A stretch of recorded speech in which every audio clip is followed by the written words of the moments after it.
Hello friends, मैं अभिषेक आपके सामने उपस्थित हूं अपना आज का टॉपिक लेकर, जो कि है area ratio theorem triangles chapter से क्लास 10th के लिए। ये थ्योरम क्या कहती है? इसका statement, ratio of area of two similar triangles, यानी कि दो सिमिलर ट्राइंगल्स के एरिया का ratio is equal to ratio of square of their corresponding sides. Corresponding sides क्या होती हैं? अगर हमारे पास कभी भी एबीसी ट्राइंगल सिमिलर दिया हुआ हो, ट्राइंगल पी क्यू आर के, आप नेम का पैशन देखिए, ए बी सी, ये फ्लो ऐसे है। Triangle P Q are, P Q are, ये भी फ्लो ऐसे है। तो करस्पॉन्डिंग साइड्स कौन होंगी? ए बी पी क्यू के corresponding, B C Q R के corresponding, A C P R के करस्पॉन्डिंग। तो करस्पॉन्डिंग साइड्स का ratio means we have to prove that area of triangle ABC upon area of triangle PQR is equal to AB square by PQ square, BC square by QR square, AC square by PR square। ये हमको prove करना है। Video पूरी देखिएगा, क्योंकि मैं आपको कुछ सिमिलर ट्राइंगल से रिलेटेड कंसेप्ट्स भी क्लियर करूंगा इसी थ्योरम में। हमको गिवन क्या है? ट्राइंगल एबीसी सिमिलर है ट्राइंगल PQR के, ये सिमिलरिटी का निशान है, and we have to prove this. Proof as triangle ABC is similar to triangle PQR. So we have AB upon PQ is equal to BC upon QR is equal to AC upon PR। ये हमारे पास similarity criteria से आता है। Ratio of corresponding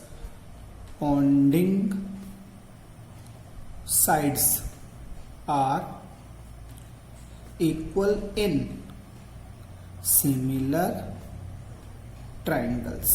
ये बड़ा important role play करता है, काफी सारे थ्योरम्स में यूज होता है, इसलिए हमको याद रखना है। अब हमारे पास हमको एरिया फाइंड करना है। एरिया फाइंड करने के लिए हमारे पास हाफ बेस इनटू हाइट चाहिए। हाइट हमारे पास नहीं होती, इसीलिए हमने यहाँ पे कंस्ट्रक्शन करी, draw AD perpendicular to BC, AD perpendicular to BC and PS perpendicular to Q R. अब हमारे पास एरिया क्या होगा? Area of triangle A B C by area of triangle P Q R, that will be equal to half base B C, height A D, and second का half base Q R and height P S. Half से half cancel होने के बाद हमारे पास बचता है BC upon QR, मैं इनको सेपरेट कर दिया है, इनटू AD अपॉन PS। इसको मैं नंबर दे रहा हूं 2। अब हम क्या करेंगे? इन ट्राइंगल्स ABD एंड PQS, जो इधर वाले ट्राइंगल्स हमारे बन गए हैं, उनको लेंगे। यहां क्या होगा? Angle B is equal to angle Q। ये किस वजह से? CPST, corresponding parts of similar triangles. अगर दोनों के दोनों ट्राइंगल सिमिलर हैं, then we should have angle B is equal to angle Q, because these are corresponding angles for similar triangles. And we have angle ADB, angle ADB equal to angle PSQ, each 90।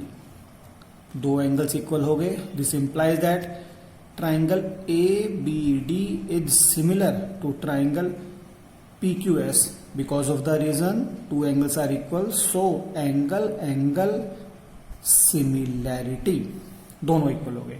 फिर से वही बात, ratio of corresponding sides are equal. 90 के सामने 90 के सामने ratio equal होगा AB upon PQ। ये वाला एंगल इसके इक्वल है, इसके सामने जो साइड है AD, इसके सामने जो साइड है PS। इसको हम बोलते हैं ratio of corresponding sides. Corresponding लेना, एंगल B इक्वल था एंगल Q के, तो एंगल B के सामने वाली साइड एंगल Q के सामने वाली साइड के इक्वल होगी। Ratio of corresponding sides are equal in similar triangles. अब आप देखिए, हम इसको देते हैं नंबर 3, AD अपॉन PS। हमारी रिक्वायरमेंट में था एडी अपॉन पी एस किसके इक्वल है, A B upon P Q के, and A B upon P Q किसके इक्वल है, B C upon Q R के। और यहां हमारे पास B C upon Q R already present है, तो हम कह सकते हैं by 1, 2 and 3 we get area of triangle A B C by area of triangle P Q R is equal to होगा B C upon Q R into P C upon Q R, that is B C square by Q R square using 1 we get क्या मिलने वाला है हमें, B C upon Q R equal है A B upon P Q A C upon P R, तो उसका square भी इन दोनों के स्क्वायर के इक्वल होगा। By 1 we get area of triangle A B C by area of triangle P Q R is equal to A B square by P Q square, B C square by Q R square, A C square by P R square. इस तरह से हमारी theorem prove हो जाती है।